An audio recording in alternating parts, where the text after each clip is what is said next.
하나님 아버지, 사순절이 시작되는 제2수요일 첫날, 오늘도 이 새벽에 우리를 깨워주시고 예배의 자리까지 불러주시니 감사합니다. 하루의 시작을 말씀과 기도로 열게 하시니 고맙습니다. 하나님, 오늘도 주님께서 충만한 은혜를 채워주시기를 기대하며 주님께로 나왔습니다. 흙으로 돌아갈 수밖에 없는 부족한 인간을 주님께서 또한 귀하게 여겨주시고 우리를 구원하시기 위하여 귀하신 주님의 아들 예수 그리스도를 보내어 주신 것을 기억하며 이 시간 주님의 은혜를 다시 사모합니다. 우리에게 새 마음과 새 영을 허락하여 주시기를 원합니다. 하나님, 우리로 하여금 어제의 기억에 매여서 과거에만 머물러 있지 않게 하시고 그렇다고 헛된 꿈만 쫓으며 미래에만 살지도 않게 하여 주시기를 기도드립니다. 오직 하나님께서 주신 바로 오늘 이 날을 값지게 살게 하여 주시옵소서. 하나님, 오늘은 모든 초, 중, 고등학교가 입학식을 갖는 날입니다. 한 해의 배움이 시작되는 날입니다. 새로운 학기를 시작하는 모든 아이들을 하나님께서 축복하여 주시옵소서. 새로운 학교 학년 반에서 희망과 기대를 발견하는 오늘이 되게 하여 주시옵소서. 새롭게 만나는 선생님과 친구들을 통해 삶의 새로운 지평이 열리게 하여 주시기를 원합니다. 조금은 부담도 있고 걱정도 있지만 서로가 서로를 살피고 도울 때 부정적 마음은 긍정의 에너지로 변환될 수 있음을 믿습니다. 그래서 우리 아이들 모두에게 이번 한 해의 생활이 아름답고 귀한 기억으로 남게 하여 주시옵소서. 좋은 친구들 많이 만나게 하시고 또 좋은 선생님들 많이 만나게 하시고 관계도 아름답게 열리게 하여 주시옵소서. 한 학기 동안 우리 아이들과 주님 늘 함께 하여 주시옵소서. 하나님, 특별히 간구합니다. 학교에 다니는 우리 아이들이 학교에서 행복하게 공부할 수 있기를 원합니다. 무엇보다 학교 안의 문화가 따뜻하고 평화롭고 바르게 하여 주시옵소서. 교사와 학생 사이에 그리고 학생과 학생 사이에 갈등과 폭력, 비방과 분노가 자리 잡지 않게 하여 주시옵소서. 여전히 학교 곳곳에서 이어지고 있는 폭력과 차별의 문화가 속히 사라지게 하여 주시옵소서. 또한 부정하고 불의한 학교 운영으로 학생들이 희생되는 일이 없기를 바라며 주님께 기도합니다. 인간을 도구화하고 비인격화하는 성적 만능주의의 입시 정책은 여전히 우리의 아이들을 고통스럽게 하고 고립된 길로 내몰고 있습니다. 하나님, 교육을 맡은 선생님들과 학교가 보다 더 깊은 고민을 하게 하시고 가장 좋은 교육의 틀을 마련하게 하여 주시기를 원합니다. 이 나라와 민족 그리고 인류를 이끌어갈 참되고 능력 있는 인재들을 길러내는 일에 최선을 다하게 하여 주시옵소서. 하나님, 이 땅의 모든 학교들이 하나님의 전능하신 손 아래 있기 원합니다. 하나님의 공의와 정의가 이루어지는 학교들이 되게 하시고 그것을 가르치고 배우는 자리가 되게 하여 주시옵소서. 그래서 주님의 평안과 질서가 모든 학교를 움직이는 힘이 될 수 있도록 주님 역사하여 주시옵소서. 학교의 모든 행정과 운영을 책임지는 모든 분들을 또한 주님께서 바르게 이끌어 주시기를 원합니다. 당리당략이나 개인의 이익 혹은 일반적인 사상이나 이념들이 아이들에게 영향을 미치지 않도록 지켜주시옵소서. 자신의 생각을 주입하거나 자신의 정치적인 색채를 드러내어 아이들을 혼란스럽게 하는 일이 없게 하여 주시옵소서. 아이들에게 정치적으로나 문화적으로나 역사적으로나 사회적으로 균형 잡힌 시선을 갖도록 애쓰는 교사들, 학교 운영의 책임자들이 되게 하여 주시옵소서. 무엇보다 삶으로 아이들에게 모범을 보이며 따뜻한 말과 행동으로 아이들을 감화시키고 감동시키는 이 땅의 귀한 스승님들이 되게 하여 주시옵소서. 하나님, 이 시간 또한 우리 소망교회 교회 학교를 위해 기도합니다. 또한 우리의 아이들을 맡아 신앙으로 교육하고 있는 소망의 교회학교 선생님들을 위해 기도합니다. 교회학교에서 교사로 헌신하는 집사님, 권사님, 장로님을 하나님께서 축복하여 주시옵소서. 자신의 아이를 양육하는 것만으로도 벅차고 힘들어하는 이가 많은 이때에 신앙으로 아이들을 품고 양육하는 교사들이 있음이 얼마나 놀랍고 귀한 일인지요. 하나님 이들에게 한없는 은혜를 내려주셔서 아이들을 신앙으로 양육하는 동안 선생님들의 가정도 바른 신앙으로 더욱 풍성해지고 더욱 깊어지게 하여 주시옵소서. 애쓰고 수고하는 교육부의 모든 분들 위에 하늘에서 내려주시는 기쁨이 가득해 하여 주시옵소서. 특별히 오늘 3일 기도회는 교사 헌신의 밤으로 드려집니다. 모든 교사들이 함께 모여 예배드리는 오늘 주님께서 준비하신 은혜가 넘치기를 기도합니다. 무엇보다도 오늘 우리 모든 교사들이 주님의 사랑을 깊이 경험하며 큰 위로를 받게 하시며 새로운 결단으로 새로워지게 하여 주시옵소서. 오늘도 소망의 성도들을 위해 기도합니다. 몸의 질병으로 인해 기도하는 성도들이 있습니다. 주님의 전에 나와 함께 예배드리고 싶지만 육신의 약함으로 인해 나오지 못하는 이들도 있습니다. 주님께서 십자가에 그 피 묻은 손으로 안수하여 주셔서 그 모든 약함을 역전시켜 주시옵소서. 부족함을 채워주시고 모자란 것을 더하여 주시옵소서. 그리하여 주님의 손길로 온전함을 회복케 하여 주시옵소서. 하나님, 부부가 코로나 확진 판정을 받은 후에 80일이 된 아기 또한 PCR 검사를 받고 결과를 기다리고 있는 젊은 부부가 있습니다. 아기의 검사 결과가 음성이 나오기를 간절히 바랍니다. 주님께서 어린아이를 돌아보아 주시고 좋은 소식을 허락하여 주시옵소서. 아기의 할머니 권사님도 확진이 되었다고 합니다. 후유증이 없이 잘 회복되게 하여 주시옵소서. 아기를 돌보는 외할머니, 외할아버지의 건강도 주님께서 돌아보아 주시옵소서. 하나님, 오늘도 말씀을 펴니다. 주님 말씀하여 주시기를 기도합니다. 주님의 말씀에 우리가 응답케 하여 주시옵소서. 결단케 하여 주시옵소서. 실천할 수 있는 은혜도 허락하여 주시옵소서. 성령께서 역사하여 주실 것을 믿사오며 우리 주 예수 그리스도의 이름으로 기도드리옵나이다. 아멘. 오늘 우리에게 주시는 말씀은 사무엘하 8장 15절로 18절 말씀입니다. 사무엘하 8장 15절로 18절 말씀 함께 봉독합니다. 다윗이 온 이스라엘을 다스려 다윗이 모든 백성에게 정의와 공의를 행할세. 스루야의 아들 요압은 군사령관이 되고 아힐룻의 아들 여호사밧은 사관이 되고 아히두베의 아들 사독과 아비아달의 아들 아히멜렉은 제사장이 되고 스라야는 서기관이 되고 여호야다의 아들 브나야는 그렛 사람과 브렛 사람을 관할하고 다윗의 아들들은 대신들이 되니라. 아멘. 오늘 본문은 제법 짧은 내용이네요. 지난 그 앞선 내용과 연결해서 이해한다면 이제 다윗은 하나님의 은총을 받았습니다. 그리고 또 하나님의 법궤를 모시고 왔고 또 하나님의 축복을 얻었습니다. 하나님과 그리고 다윗 사이에 긴밀한 친밀한 관계가 형성이 되었음을 우리가 볼 수 있었습니다.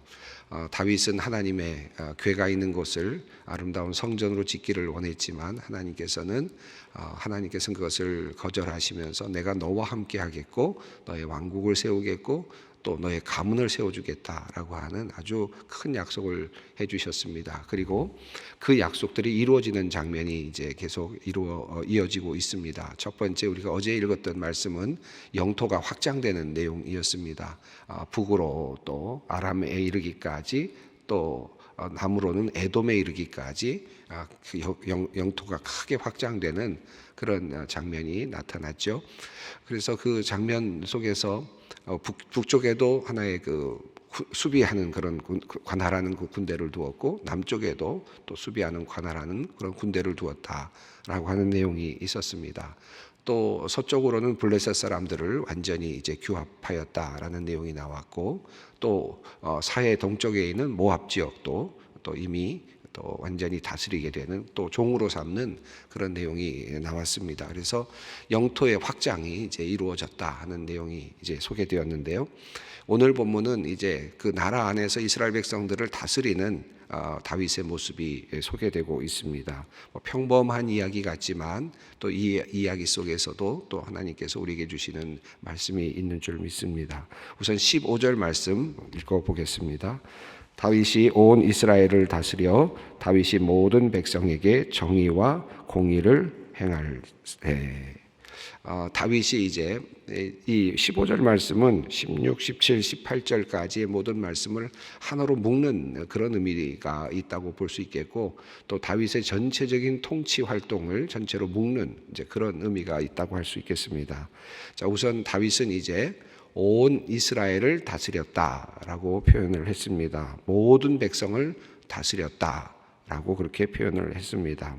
그의 영역이 이제 단순하게 유다 지역에만 머무는 것이 아니고 모든 12지파에게까지 이르렀다라는 의미이겠죠. 그리고 여기서 또 중요한 것은 모든 백성에게라는 표현은, 온 이스라엘이라는 표현은 모든 이스라엘에게 차별 없이 그 공의와 정의가 이루어졌다라는 의미이겠습니다. 다윗은 유다 출신이고 또 유다를 중심으로 해서 지금 이스라엘이 통일이 됐죠. 그러니까 나머지 그 지파들은 어찌 보면 종속된 지파들이라고도 할 수 있겠고, 또 자연스럽게 물론 그들이 들어오긴 했지만 점령이 된 어떤 그런 의미의, 또 통치적으로 말한다면 선후가 있는 거죠. 그래서 자기를 만들어준 유다 지파가 있고, 그리고 또 그 외에 다른 종파들은, 이제 다른 지파들은 종속시켜 나가는, 또 적이었던 한때는 그런 이제 지파들이라고 할 수 있겠는데, 다윗은 이제 그런 것들을 전체적으로 다 내려놓은 그런 것 같습니다. 그것이 이제 15절이 우리에게 함의하는 바라고 생각하는데, 이제 온 이스라엘을 다스렸다. 그리고 다윗이 모든 백성들에게 공의와 공의를 행하였다. 이렇게 말하고 있습니다. 미슈파트와 제데카를 행하였다라는 것이죠. 이 공의와 정의라고 하는 의미는 뭐 항상 논의가 됩니다만은, 하나는 법적인 의미에서 옳음 그리고 판단하는 그런 의미가 있다면, 하나는 샬롬을 이루는 정의 의미가 있다고 할 수 있겠습니다. 그러니까 우리가 법적으로 이게 옳다 그르다 나눌 수 있지 않습니까? 그런 정의가 있는 반면에 또 정황적으로 또 상황적으로 그걸 판단하고 총체적으로 판단하는 이제 그런 의미의 또 정의가 있겠죠. 이것이 때로는 부딪힐 때도 있지만, 사실 이 두 가지가 합해질 때 보다 더 진실에 가까운 정의가 될 수 있지 않겠습니까? 어떤 것을 훔쳤다 라고 했을 때 훔친 건 죄가 되지만, 그 사람이 그걸 왜 훔쳤는지 또 상황이 어땠는지 이것이 다 고려가 됐을 때 또 판단이 나올 수 있지 않겠습니까? 이 두 가지가 함께 있어야 진정한 의미에서의 또 본질에 접근하는 정의가 일어날 수 있는데, 하나님께서 이 다윗에게 이 공의와 정의라고 하는 큰 하나의 무기를 주셨고, 또 그것을 가지고, 이거 하나님의 뜻이죠. 하나님께서 원하시는 하나의 큰 통치의 방편이라고 할 수 있겠는데, 이 공의와 정의라고 하는 이것을 가지고 다윗이 이제 이스라엘을 통치했다라고 하는 그런 내용입니다. 차별을 두지 아니하고 모든 사람들을 이제 다스렸다라고 하는 내용입니다. 자, 근데 이 공의와 정의를 이루는 방식이 이제 16, 17, 18절에 저는 있다고 보는데요. 단순하게 정의와 공의를 행하였다라는 말로 끊어내고 16, 17, 18절을 따로 볼 수도 있고요. 이것을 연결해서 볼 수도 있을 것 같아요. 우선 그냥 정의와 공의라는 표현은 그 메시파트와 체데카는 그냥 여러 곳에서도 또 나오기도 하는데, 그것을 그냥 그대로 여기다 적용해서 이해할 수도 있겠지만, 오늘은 저는 그냥 15절과 16, 17, 18절을 연결해서 보는 것도 어떨까 생각을 해봅니다. 정의가 이루어진다는 게 뭘까? 공의가 이루어진다는 게 뭘까? 그것을 16, 17, 18절에서 찾아볼 수도 있겠다 생각합니다. 그런데 16, 17, 18절은 아주 단순한 내용입니다. 어떤 내용이냐면, 어떤 사람이 무엇을 맡았고 어떤 사람이 무엇을 맡았고 이 내용이에요. 그리고 이 내용은 우리에게는 너무나도 익숙하고 친숙한 내용이지만 성경상의 흐름으로 본다면 이게 굉장한 또 다른 발전이고 또 새로운 어떤 시도라고도 할 수 있습니다. 왜냐하면 지금까지 왕정이 이제 제대로 이루어지지 않았던 시기였고 이스라엘에게 있어서는, 그리고 여러분도 아시지만 그 사울 왕 같은 경우에는 아브넬이라고 하는 군대 장관이라는 이름 외에는 사실은 또 다른 어떤 특별한 어떤 신하로서의 이름이 그렇게 거명이 되지 않았지 않습니까?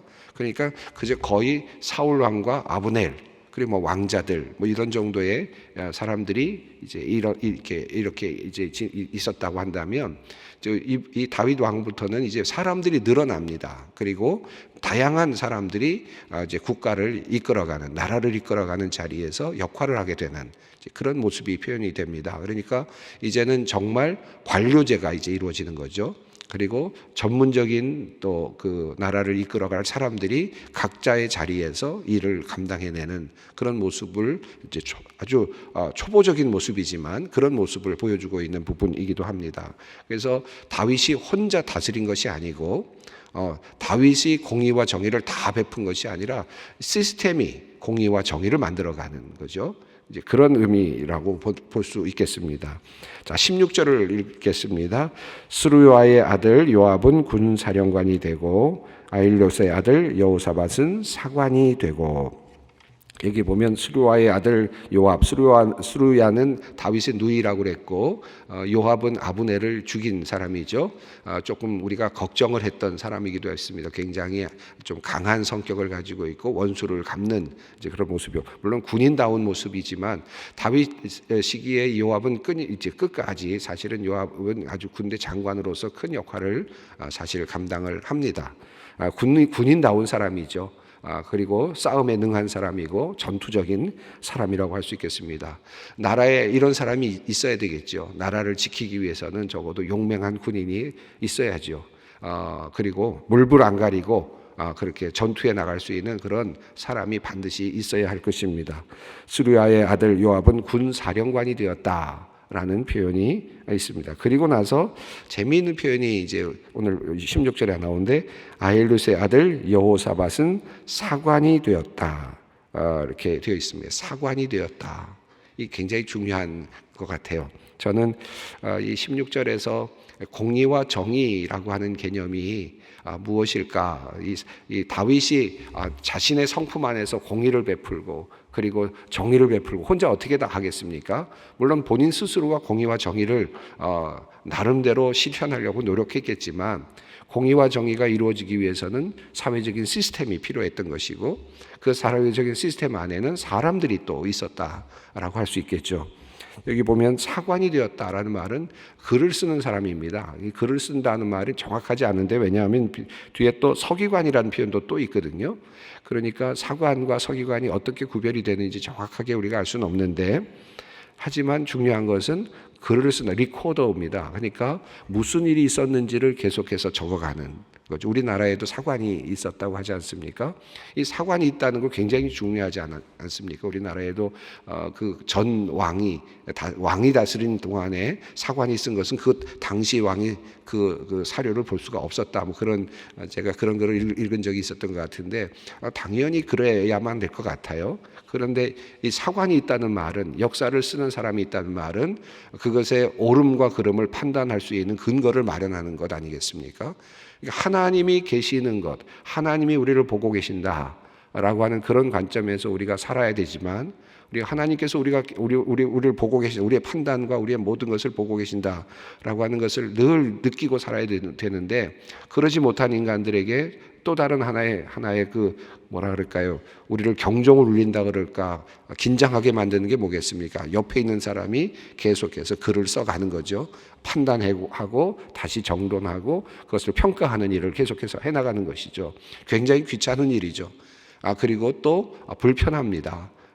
늘 판단을 받아야 되고 늘 누군가가 쓰고 있다는 것이 얼마나 힘이 들겠습니까? 그런데 지금 사관을 임명했다라고 하는 것입니다. 글을 써서 그것을 적어가는 사람들을 이제 만들어 간 것입니다. 저는 이 군 사령관이 되고 또 사관이 되고 17절 18절도 같은 맥락 안에 있는데 17절도 읽습니다. 아히두베의 아들 사독과 아비아달의 아들 아히멜렉은 제사장이 되고 스라야는 서기관이 되고, 여기 보면 또 제사장이 되었다라고 되어 있는데 사독과 또 아히멜렉이라고 하는 이 엘리 가문 계열입니다. 엘리 계열의 사람들로서 이제 다시 그 제사장 그룹이 만들어지는 모습을 보여주고 있는데, 후에 사독은 이제 그 압살롬의 반란 때 다윗을 돕기도 하고 또 아도니아의 반란 때 솔로몬을 또 세워가는 일도 돕게 되는 이제 그런 역할도 하게 되는데요. 어쨌든 이제 제사장의 역할을 하는 사람들을 이제 또 그룹을 세웠습니다. 그리고 스라야는 서기관이 되었다. 이거는 또 여기도 역시 마찬가지죠. 행정과 역사와 외교 등 이런 것들을 다 기록하는 기록관이라고 할 수 있겠습니다.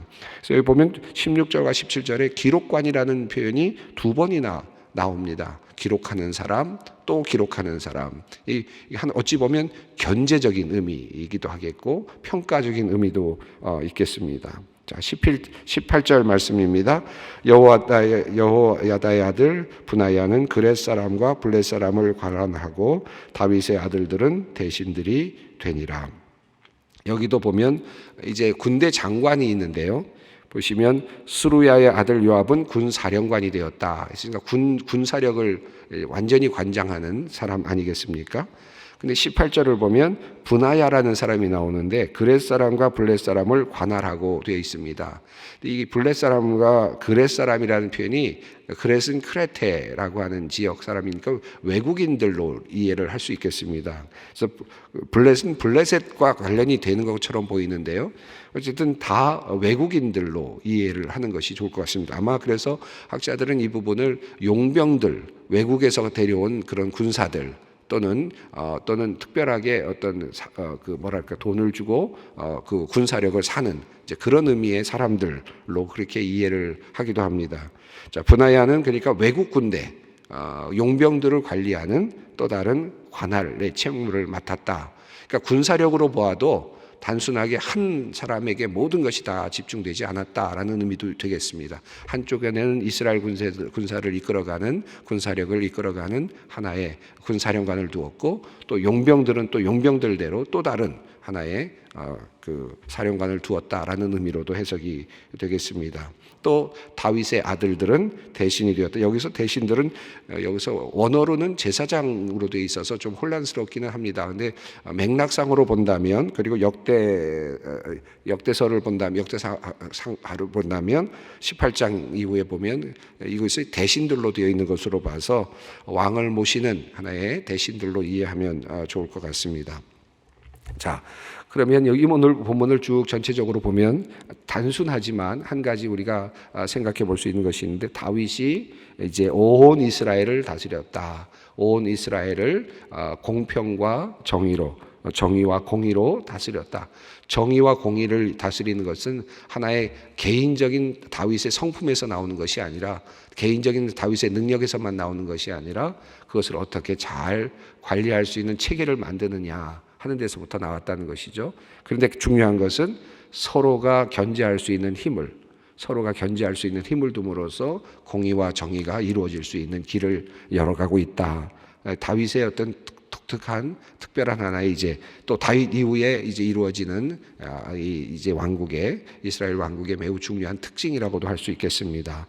군사령관을 세우고 기록하는 사람을 세우고 또 평가를 받고 또 제사장을 세우고 또 서기관들을 세우고 또 외국 군대를 또 이끌어가는 사령관을 세우고, 이렇게 세움으로써 늘 그의 정치가 또 그의 어떤 모든 판단들이 다시 평가를 받고 기록되고 후세에 또 넘겨지는 그런 일들을 통해서 보다 더 정의롭게 하나님께서 보고 계신다는 그런 관점에서 또 모든 사람들이 나의 모든 것들을 나중에 평가할 것이라고 하는 그와 같은 그런 그 마음가짐으로 그가 정치를 했다라고 하는 사실을 우리가 여기서 보게 됩니다. 이제 다윗이 이제 점차 번성한 나라를 이끌어가게 되는 하나의 출발점이라고도 할 수 있겠습니다. 오늘 단순한 이 내용인데 내가 이렇게 살아야 되겠다라는 의미도 있겠지만 한편으로 저는 오늘 이 본문 말씀을 읽으면서 이런 생각이 들었습니다. 이 나라를 위해서 특별히 이제 얼마 후에 우리 대선이 있는데요.